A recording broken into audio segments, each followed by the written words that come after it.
آپ ایک لمحے کے لیے وہ منظر ذہن میں لائیے کہ نبی کریم صلی اللہ علیہ وسلم کاشانہ اقدس سے باہر نکلے. ہم عمومی طور پہ بچوں کے ساتھ گھر میں کھیلتے ہیں, انہیں کندھوں پر اٹھاتے ہیں اور لے کر باہر نہیں جاتے.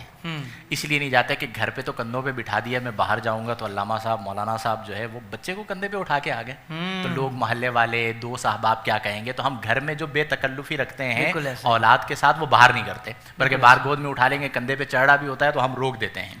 اب آپ دیکھیں کہ یہاں پہ عظمت کا عالم کیا ہے کہ سید الانبیاء صلی اللہ علیہ وسلم امام حسن مجتبی رضی اللہ عنہ کو اپنے کندھوں پر سوار کرتے ہیں, اور سوار کرنے کے بعد باب اقدس دروازے کو, گھر کے دروازے کو کھولتے ہیں اور کندھوں پر بٹھا کر گھر سے باہر تشریف لے آتے ہیں. اللہ اکبر, اللہ. اب آپ غور تو کیجئے کہ اس میں کیا وجہ ہے. اس میں وجہ یہ ہے کہ عظمت امام حسن و حسین رضی اللہ عنہما نبی کریم علیہ افضل الصلاۃ والتسلیم عملاً اپنی امت کو بتا رہے ہیں کہ دیکھو میرے جو نواسے ہیں ان کا میری بارگاہ میں مقام یہ ہے کہ میں نے انہیں اپنے کندھوں پر بٹھا رکھا ہے.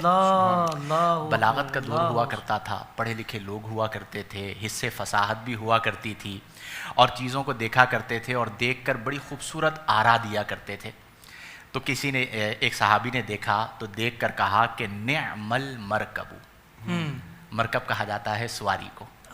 تو امام حسن کندھوں پر بیٹھے ہیں اور نبی کریم علیہ افضل الصلاۃ والتسلیم کے کندھوں پر ہیں, تو اس سے اعلیٰ تو کوئی سواری ہو نہیں سکتی.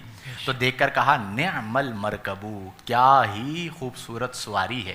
اب آپ وہ منظر ذہن میں رکھیے تو کیا منظر قائم ہوا ہوگا کہ وہ کہہ رہے ہیں نعم المرکب, کیا ہی خوبصورت سواری ہے.